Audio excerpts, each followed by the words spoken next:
আমার নৌকায় পার হতে পারবো।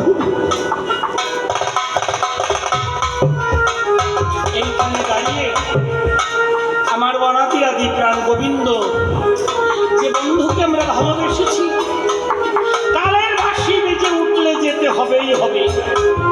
এই কবি গাইলে নিখিল বলে মন পাপিয়া আসি বন্ধু কত সাহিয়া কবে আমায় যাবে নিয়া ভাবি প্রতিক্ষণে।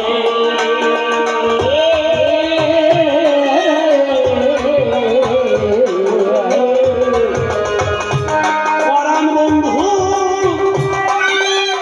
তরস পেলে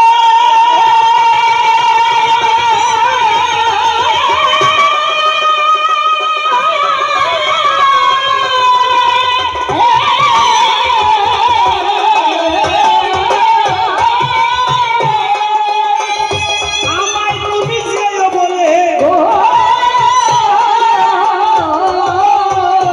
মরিতেছি দূরে চলে, মরিতেছি দূরে চলে বন্ধুরা বিহলে।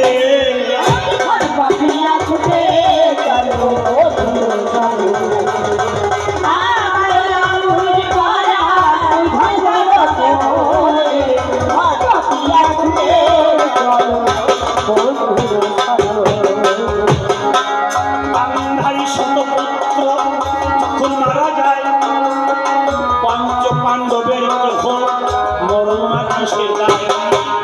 এইবার তোমার প্রশ্নের জবাব আমি দেব, বসে বসে শুধু তুমি মনে ময়লা দূর করিব।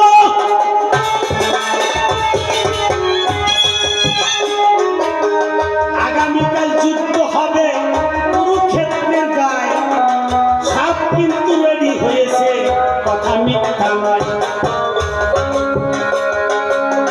শিবির সাজিয়েছে, সব বসেছে, নীরবে শুনবে নেবে।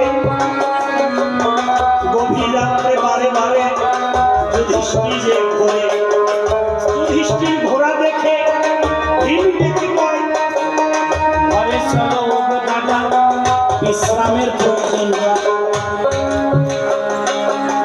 যুধিষ্ঠির বড় জোরে ভীমকে ডেকে বলে ওরা সবাই বিশ্রাম কর, তাকে নীরবে ঘরে।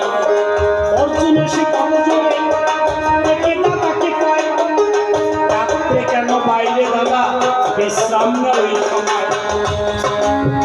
যুধিষ্ঠির সকলাকে অনুমতি দিল, বিশ্রামে সবাই দিয়েছে, নিশি জাগিল। রাত যখন গভীর হলো যুধিষ্ঠির ভাবনা এই পৃথিবীর সবাই ঘুমিয়েছে, আমি ঘুমাবো না।